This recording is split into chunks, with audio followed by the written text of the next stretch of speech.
Hello everyone and welcome along to another episode of the LOPSided Podcast. Today I'm joined by Alex Liddle.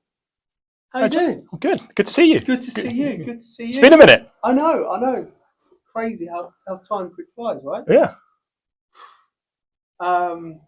So I'm really looking forward to this podcast. In particular, obviously you and I have worked together before. Yep. Always been a huge admirer of what you do. And I'm really putting you up against it today. I know nothing. I know how polished you are in front of clients, right? So I wanted to get to the depths of the unpolished, and I knew if I gave you these questions like I usually do with guests on the podcast, Alex would have them polished, his answers clean, pristine, and I don't want the marketing speech today, because what we're talking about is clients don't like that. So we're gonna touch on just maybe some of the hard realities of your experience and look, years at Big Law, Big Four. Yeah. Anyway, look, I'll let you do the introduction to yourself. So tell everybody about you. Well, thank you very much. Don't really know what to say about myself.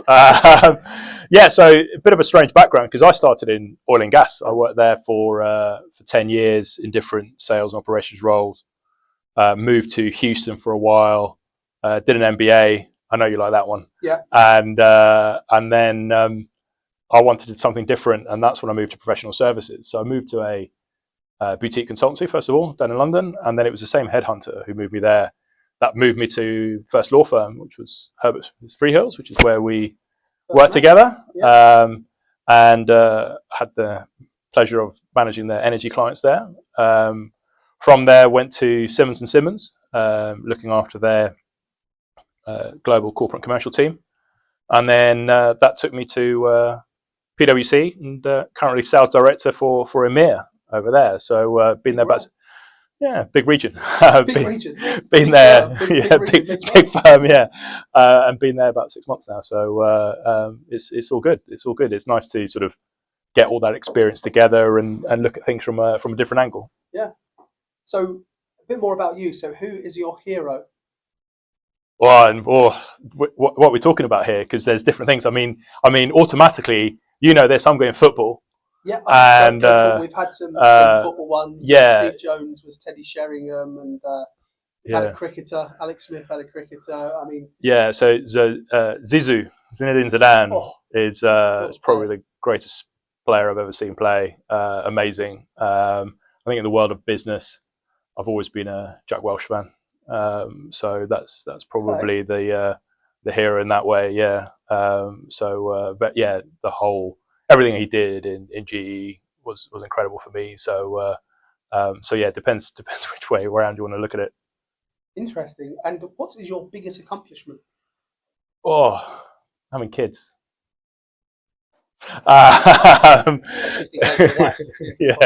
Yeah. So I think going from a business point of view, I worked on a project once in my oil and gas days, which we were blacklisted. We were not on the vendors list, and I managed to overturn that.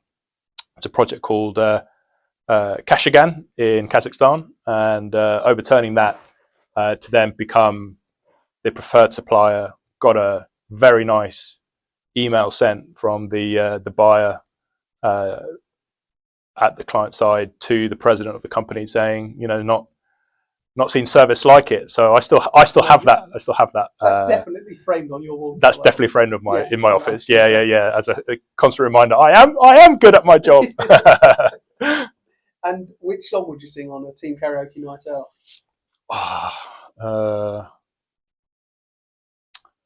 So many. LL Cool J greatest of all time. I can imagine you spurting out a bit of Despacito with the bilingual expertise. Despacito has been sung, definitely. Yeah. I'm more comfortable with the rap bit at the end rather than the Luis Fonsi singing. I think the less I sing, the better for the world. Yeah, that's a fair point. I think I might have heard you on the night out before. Yeah, I'm pretty sure you have. Yeah. So if you wasn't doing this, what would you likely be doing? As in this podcast, or no, this job? I can't think of, anything else. I mean, obviously I I love the world of sport and I'm possibly something there, but I'm one of those annoying people that looks forward to Monday and work. I really enjoy seeing people, being out and about, talking to clients, and my version of sales is I'm helping people. I'm not pushing something onto them. I'm helping them. So I think when you look at it from that lens, it's quite rewarding to think I'm someone's got a problem and I'm solving it. So it makes it worthwhile. So I'm. So you're where you need to be, right? Yeah, I'm definitely where I need to be. Yeah, Okay. I think sales found me, and we're happy. Yeah. No, fair enough. Fair enough. So, as I mentioned earlier, this podcast topic, clients don't like that. I've got some questions I wanted to run past you with your very expansive experience in this space. So the first one, so you have spent years in this space, as I said, in big law and big four. What are the most common complaints clients have had to you about law firms? If you was to... Yeah, I mean, this one's easy for me. Okay. This one's really came to my mind straight away. Right. Okay. You're not joined up. Okay. You're not joined up. As a business. As a business. So why have I got John sending me this message at the same time as Alex, and someone else wants to meet someone else? And I've had examples where people gone to New York to see a big client one week, and then the following week they send another message saying, "Oh, we're going to New York this week," and we meet. And it's like, well, I've just met your colleagues last week. So yeah, not being joined up in events, in meeting people, in what you're saying and messaging internally. That's number one, by quite a way, I think. That's interesting.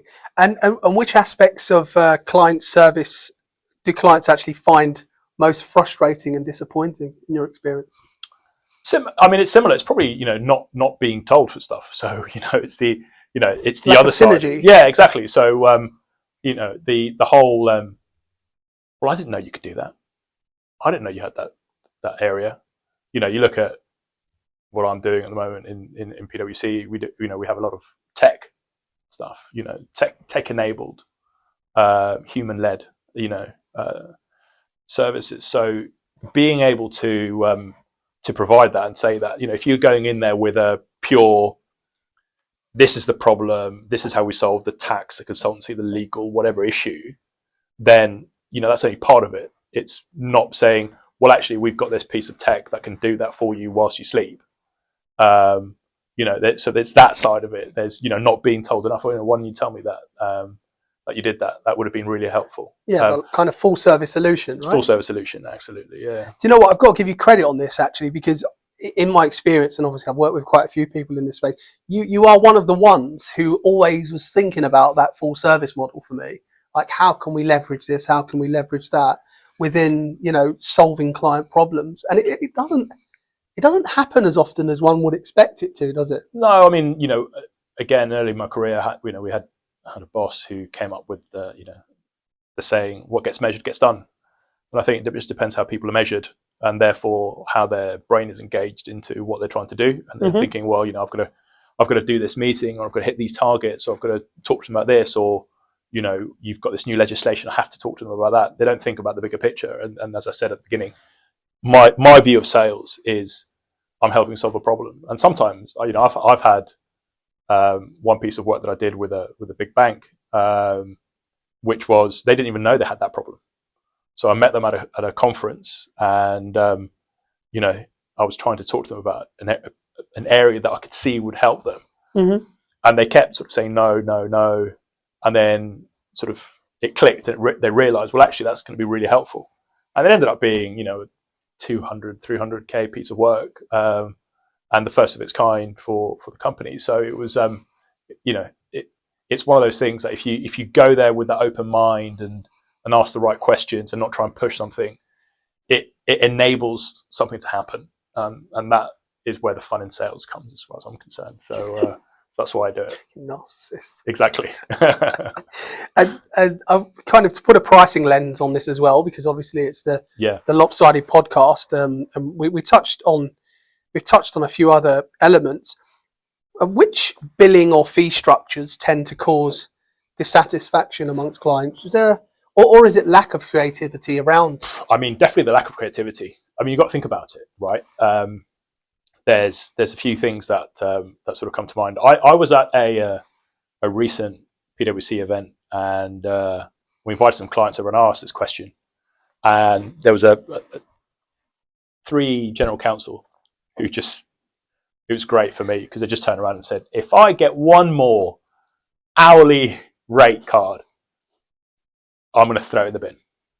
And it's Wow. difficult, right? Because a lot of the stuff that we do is, you know, when we try and do a piece of work with clients, it's procurement led. The easiest way for procurement to review stuff is the hourly rate, compare like for like. So we're still getting asked for it. So I get it. But it was just interesting to hear from their point of view of just how much they didn't like it, these guys in particular. I think, you know, you'll tell me that there's always a place for it depending on, you know, if you've got something really complicated and you can't frame it, etc. So I get that, but I definitely want it to be the minority rather than the majority. I think it influences the wrong behavior. And I think, you know, trying to be creative, you know, you and I have had this conversation with a client where we try to be uber creative and link the price of a project to the price of a commodity. We did, and you know, it was an interesting conversation that came out of it because they liked the theory, but I think they realised really quickly how much they would be overpaying from it. So you know, that then brought in the negotiation of what the rate should look like to a different conversation because you know, before it was, well, you know, the price of oil, which was the commodity, is low at the moment. You need to lower your rates. So we said, all right, well, if we align it to this, this is what you're paying, and obviously the price of oil goes up. This is what you'll be paying, and they very quickly went, no, let's not do that. But that's the interesting part, isn't it? And I remember that, yeah.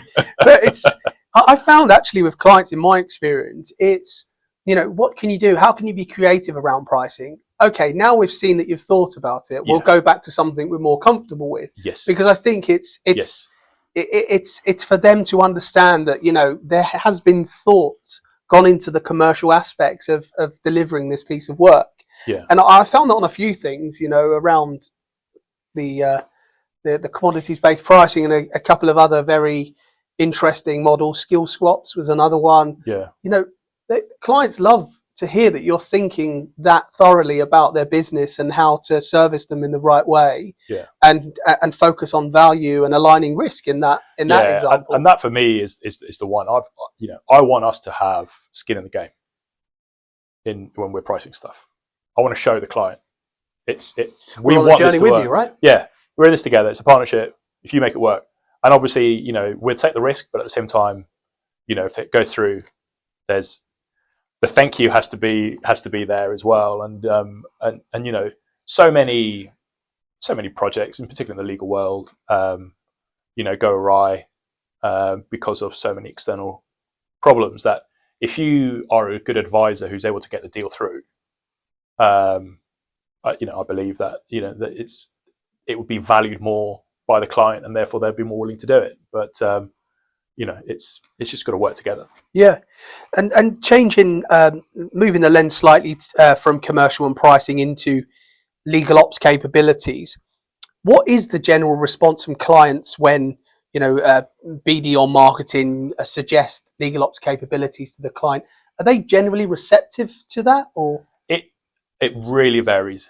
You've got clients who just expect it, right? Okay, who just, you know, the more mature buyers, they're like, you know, and you say, and especially when you say, you know, partners X, associates Y, you know, trainees, you know, Z, and you go, and legal ops is this as well, and they'll go, yeah, sure, and they just accept it, because they're used to it. You've got ones that think, well, why are you charging me for this? Like, what is this? And they don't see the value. And I've had occasions where we've done that, and then again, it's completely flipped on its head, and they've gone, well, from now on, I want one. They've realised the value, you know, what they do, etc. You know, and from a client side, it goes back to the value and the pricing element of it. You know, if you're doing a cap or a fix, you build everything into that. and it's part of the service is you get that, and the client isn't paying anymore. It then becomes an internal conversation of how many people are we putting on it, are we making profitability right, and so on. And I'm always of the inclination that LegalOps has a place if it's a complicated enough deal from or case, transaction, whatever. If you've got lots of parties, you've got lots of jurisdictions, they're the professionals that do it and know what they're doing and will generate efficiencies compared to the old school way of, well, the trainee or the associate can do it, and that's little or no training on it, and it's fine, but it can be better. And I think that's where that LegalOps world has sort of come over, and you've seen that now as well from a client perspective. So many clients have a head of LegalOps now internally. Yeah. Like, it used to be a law firm thing, and now it's, well, we're going to have our own internal function, and we expect it. We expect your LegalOps guys to talk to our LegalOps guys, and work together and work on the solution. Yeah, totally makes sense. And have you noticed any particular areas where clients feel their needs are never fully understood or addressed by panel firms? Yeah, I mean, that's a tricky question, because it sometimes takes two to tango, right? And that's fair. So there's an element of, have you got scoping right? And I think so many of the issues that you framed in that question come from that. Did the client frame it right? Mm-hmm. Did you understand it correctly? Because they could have framed it right, but you just didn't get it. So I think that's where sometimes the frustration will come from, and thinking that they're not getting, what they thought they were going to be getting. I've been very lucky in my career that most of the time the firm I've worked for has been cleaning up the mess, not creating it. So I've had a few stories of where, we sort of won a piece of work and sort of being brought into it. And again, your question wasn't commercially based, but from a commercial point of view, there are ways that you have to think about with that, such as there was one piece of work that we did where, we gave them a certain number of hours up front for free, which was the bedding in period to sort of understand the case, the dispute, and because otherwise they would have paid that with their existing counsel, and then they've had to pay it again, which, whilst it was their fault for choosing the wrong counsel in the first place, you don't want to push that into the client's face. Yeah. So there are always ways that you can measure that. And again, if it works out well and you solve the issue and you win the dispute, all that stuff will be forgotten at the beginning. So yeah. It's interesting because you touched on scope there. And one of the things I'd imagine in my own personal view would be, scope creep. So, there being a defined scope, and look, some law firms have been known to go in at a low price point with a limited scope, knowing that scope is not going to be how they deliver a case, and subsequently then, win the work and then go back, incrementally, let's say, and say, the scope's changed, and we go from whatever the price was here to maybe, I don't know, a 50-70% increase on that original amount. That must be a source of frustration for clients. Yeah, I mean, going back to your first question in terms of, what the source of frustration is, where, particularly on the client service bit, where that is frustrating is when you don't get told, right? So scope creep happens, and scope creep is okay. Where it's not okay is if you let it happen. So, you have to be upfront, in my view, with this stuff to the client. Because otherwise you're not going to win the next piece of work. It's quite simple as that. And, you go up to them and you say, the parameters have changed here. So this is what it looks like. Is this okay? And then you can put the new bid in, or, commercials or whatever. It's when it sort of happens, and then you send the bill and go, by the way, I've sent this bill. Scope's changed. It's 20% more because scope's changed. Yeah. And then just let it happen. That's when clients get frustrated and go, well, what is this? I mean, I can remember doing a piece of or feedback with a client, and the feedback was, there was double partnered on a piece of work, and they thought they were just going to get double charged, whereas the original team that got put through was one partner, two associates, and a trainee, and then it was another partner. But actually, what happened was, because it was a cap fee, it made no difference. But there was still that fear factor of, where's this isn't partner? What we agreed. Yeah, where's this partner come from? Like, are they going to start charging me for his time now? And that's what's not right. So, on that basis, I mean, are there any common trends or patterns in terms of client dissatisfaction associated particularly with a type of legal service, a particular practice, in your experience? Oh, that's a question, isn't it? The joker in me says no, they're dissatisfied with all of them together. But, no, I think there are some areas which are strategically important for clients, such as acquisitions that generate value. Yeah, Mm-hmm. Value. Anything that's value creating can be, if it doesn't go well, could be frustrating. If the deal keeps going and prolonging, if you think you're about to sign and then the other side comes up with a different term or a different price, those things can affect you. The same way, if you're working on a dispute and new piece of evidence or new expert witness comes in, or and again, you think you're going this way and then shift.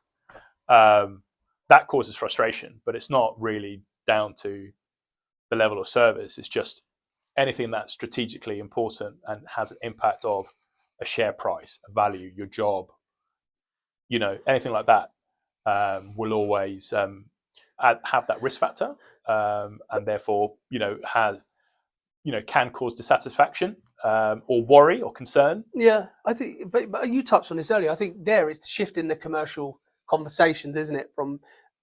To, hey, look, this extra expert came along, we needed that for the sake of the case, it's cost an extra $500,000, here's your bill. To, look, we're envisaging that this expert will be required, we can progress without, but here's what we think the impact will be on the on the case, on the merits, on the transaction, if it's a transaction, whatever it might be, some form of expert or whatever, and proactively having that conversation. Because 9 times out of 10, the client says, it's not ideal, but if it puts us in the best position for the optimal commercial outcome, then go ahead with it. But it's just that piece, isn't it? People around don't proactivity. like surprises. People don't like surprises. People don't like surprises. That's what it's. It's one area that I always coach on, which is just they really just don't surprise them. If you tell them up front, I reckon it's going to happen. And if not, then right, well, we're not going to do it. And if the outcome changes, the outcome changes. Yeah. But you're aware of it, I'm aware of it, and it's fine.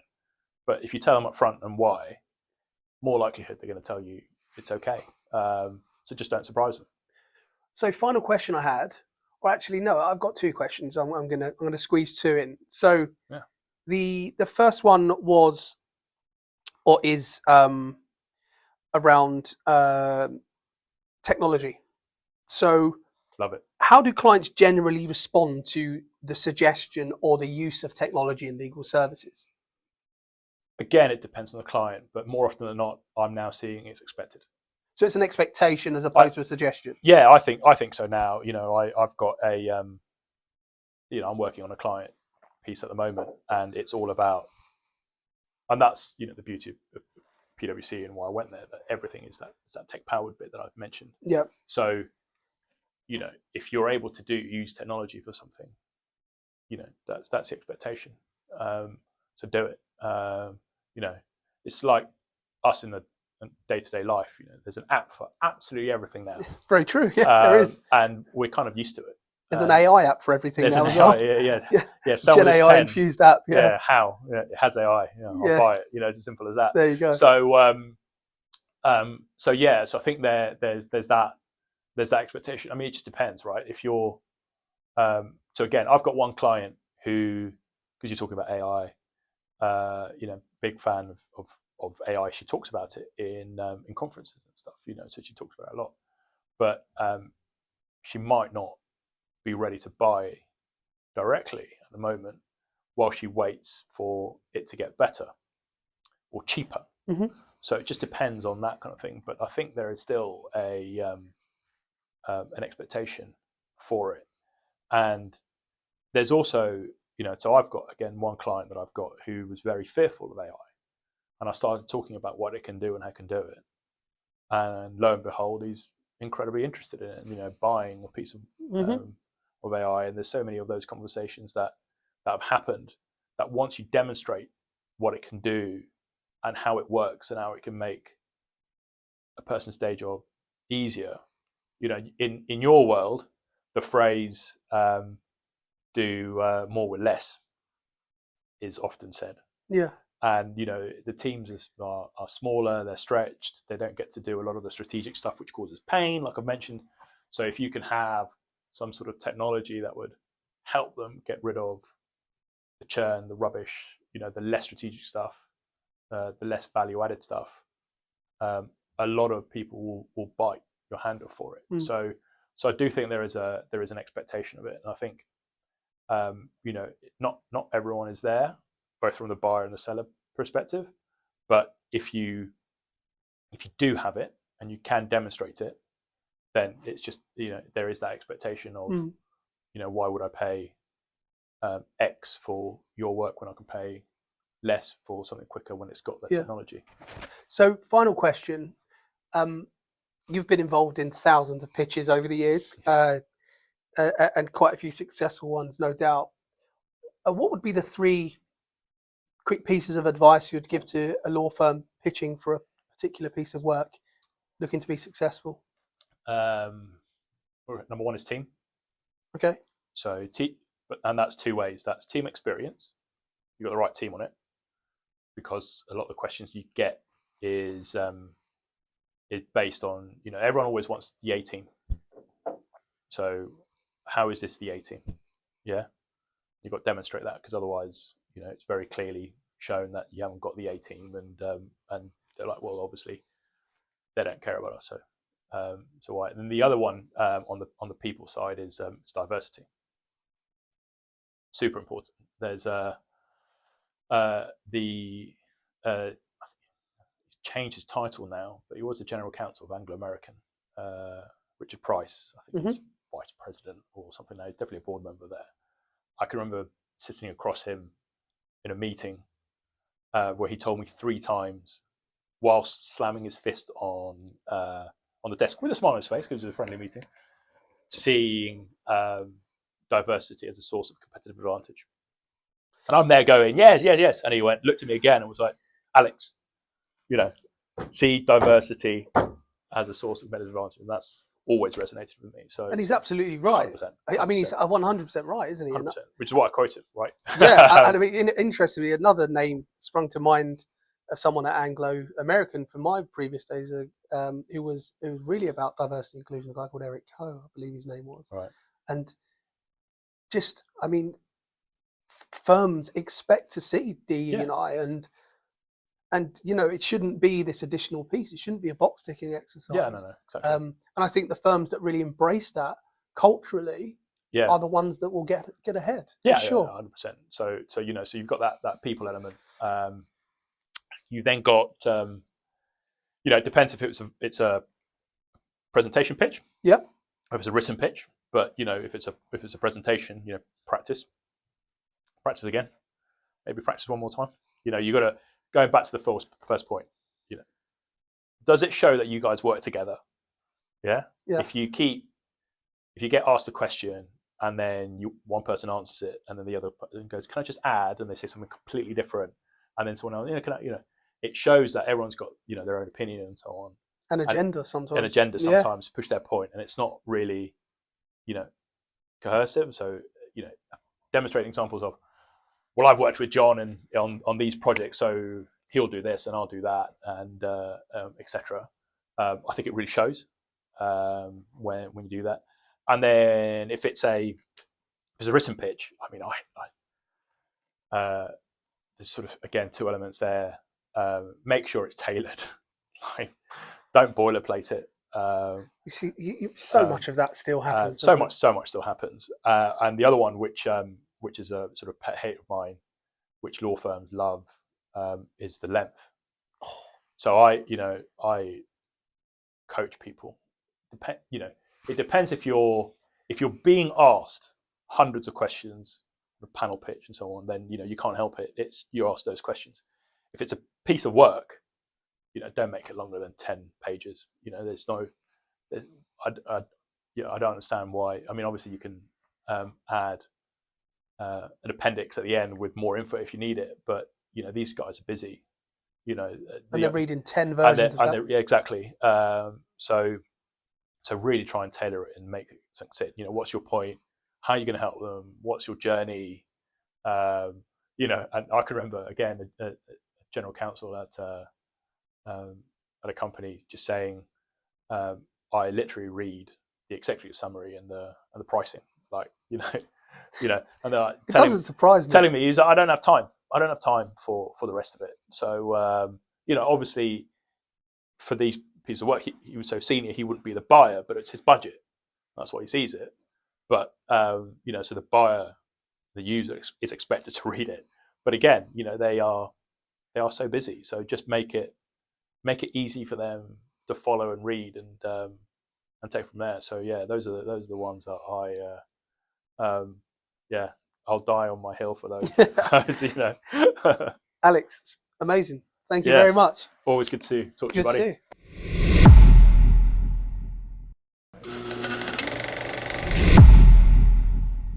you. So Alex, we've reached the part of the podcast, this kind of demystifying rumors and fact or fiction, if you will. In this section, we focus on those kind of common themes, things that you hear in the hallways, in the conferences, and we pose those questions to our expert to really get an understanding of whether there's any truth in them, whether they're absolute rubbish, and really try and add some clarity. And being as tech enabled as we are, here's your my button. Your button. So if any of these following statements is rubbish, push the button. Yeah. If not, we'll dig deeper. Tell me why. Tell me why. So the first statement is that cost is the underlying factor as to why law firms lose pitches. There you go, straight in. Yeah. It's a massive factor, right? Let's not beat around the bush. It's really, really important. But it goes back to when we went through about it with value, right? If you have knowledge of an asset that is being bought or sold, people will pay for that. If you have run a similar dispute, you're doing an LNG SPA dispute, and you've got, you've done the last 10. People will pay for that. If you are top of your game in an area, people will pay for that. So yes, cost is a massive factor, it's a massive influencer, in particular at the moment when everything is so competitive and everyone's trying to keep costs down and whatever it might be. But I can't say it's the sole factor. It's not the sole factor. Okay. Yeah. Interesting. So question 2. Yeah. The strength of client relationships trumps the strength of the firm's offering. I thought you'd like this one. You'd like this one. You see, that's a 50-50. There are cases where that's true and there's cases that's not true. Okay. So I thought I'd try. I thought I'd get you with this one. So yeah, it's a tricky one because I've got, you're a relationships guy, aren't you? I'm a relationships guy, strong relationships. And I have been successful in bringing relationships from one firm to another, which is obviously interesting from the point of view that in the profession we work in, sales and salespeople is not always valued. So True. The idea that, first of all, I've never had a non-compete. I do now. You've seen, but never had one before. I was able to bring relationships over and win pieces of work at other clients. So I definitely believe there are those occasions where relationships with individuals sort of trump those of a firm. Okay. But there are others where the firm has been so embedded that, and it's so clear with the client on succession planning and how do you embed new people? What happens if people leave? How does someone take over? And they've got procedures and so on. And obviously panel agreements and things like that. Those sometimes trump. So it's a big variety. So Interesting. So yeah, I don't like sitting on the fence. That one's not comfortable for me. All right. So final question. Clients have generally become more sophisticated buyers of legal services across the board with a laser focus on value as opposed to cost. Yeah, 100%. Yeah? Yeah, 100% for me there. And they're only getting more sophisticated. I mean, again, back in my oil and gas days, one of the roles I had was, I worked in operations for a while, and worked very closely with the procurement guys. And it's interesting because you go from buying raw metal and the widgets and the carbon and all these other stuff that's important for the day to day, to having an indirect buyer, which includes anything from pens, chairs, and legal services, right? Pens, chairs, and legal services. Yeah. That doesn't sound like a grouping that we'd see. Yeah, often, exactly. But I'll because take it wasn't. If it wasn't for their core business, it was just put in that bucket. It was in the kind of very commoditized. Yeah, it was over there. Yeah. Okay. So and obviously, again, you had functions that would be the legal team would buy the piece of work, and a lot of the times, it was relationships that started at university, or I've known this person, or I trained at this law firm, so I know them, I know they can do it, and I'll give them a piece of work because that's my relationship, and so on. And it's got from that to procurement needs to be involved. You need to go out to 3 suppliers. You need to put a pitch together. You need to put pricing together. You need to think about your pricing and don't just give me a rate card. What else could you provide? What other services can you provide? What's the added value? What's the knowledge of the asset, and all the stuff that we talked about when it comes to adding value. And therefore it's the first question you asked me was about cost, and I said no, and I pushed the button. So I can't put it this way now and say, well, it's for this as well.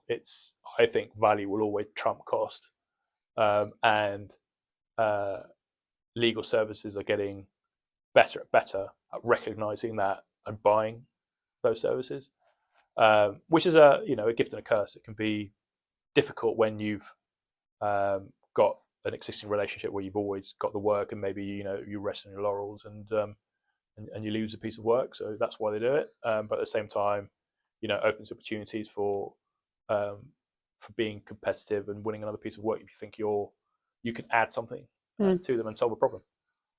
Super insightful, Alex. I'm upset that I only got to push the button once. You got to push the button once, but this has been such an insightful podcast, and I challenged you. I didn't give you the questions. Yeah. Your answers were reactive, but you passed with flying colours. Well, I hope so. Yeah, it was fun. I do wish you said them to me up front. I'll watch this one back and go, oh yeah. I could have answered that. That's so you, isn't it? Well, look, thanks for your time, and awesome, much appreciated. Always.